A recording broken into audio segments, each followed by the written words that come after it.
আসসালামু আলাইকুম ভিউয়ার্স, কি অবস্থা সবার, কেমন আছে?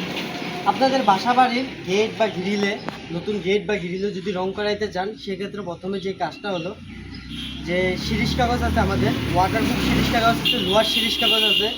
আপনি যদি লোহার শিরিষ কাগজটা দিয়ে যদি গেটগুলো যদি ঘষেন, লোহার শিরিষ কাগজটা হলো মূলত হলো যে আপনাদের লোহার যত জিনিস আছে ওই জিনিসগুলোর জন্য হলো লোহার শিরিষ কাগজ বলে এটা। তো এই লোহার শিরিষ কাগজ দিয়ে আমি এটাকে ভালোভাবে ঘষে নিব। এগুলো হলো জংকার।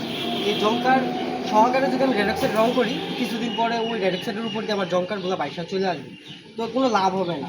তো এই জংকারগুলো ভালোভাবে ঘষার পরে, এই যে এখানে দেখতে পাচ্ছেন যে ওয়ালগুলো অনেকগুলো ফুটা আছে, এইগুলো ভালোভাবে পরিষ্কার করতে হবে। পরিষ্কার করার পরে যাই আপনার রেডক্সাইড রং করতে হবে। তো রেডক্সাইড রং করার ক্ষেত্রে আপনি রেডক্সাইড রং যেটা ব্যবহার করবেন সেটা হলো অ্যান্টি করাপশন রেডক্সাইড, যেটা বলে আর কি। ওই রেডক্সাইডটা খুবই ভালো, নর্মাল কোনো রেডক্সাইড ব্যবহার করবেন না। কেননা এটা হলো বাইরের বাইরের একটা গেট, এটা সবসময় পানিতে ভিজবে, সেক্ষেত্রে অ্যান্টি করাপশন রেডক্সাইডটা খুবই ভালো। তো আমি এই কাজটা করতেছি, সাথেই থাকুন, দেখতে থাকুন। এই পুরো কাজটা করব, মানে রেডক্সাইড পর্যন্ত করবো আর কি, আপাতত রেডক্সাইড পর্যন্ত হবে। তো সাথেই থাকুন, দেখতে থাকুন। ধন্যবাদ।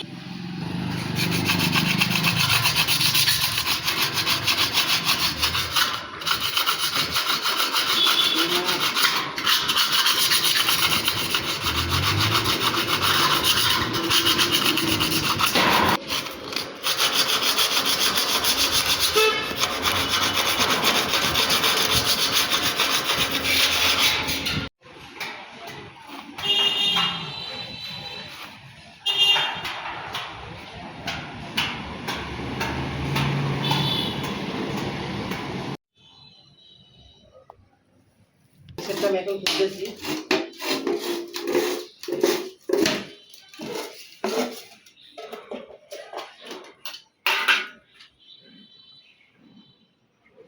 ভালো করে ওটার ভিতরে ইনটেকটাকে ভালো করে গুলাই নিতে হবে।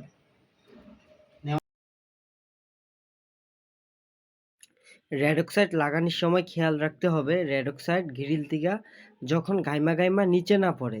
গাইমা গাইমা পড়লে ওই রেড অক্সাইডগুলো মোটা হয়ে থাকে, দেখতে খারাপ লাগে। আজকে সারাদিনে এই গেটটাই আমরা রং করলাম রেড অক্সাইড রং।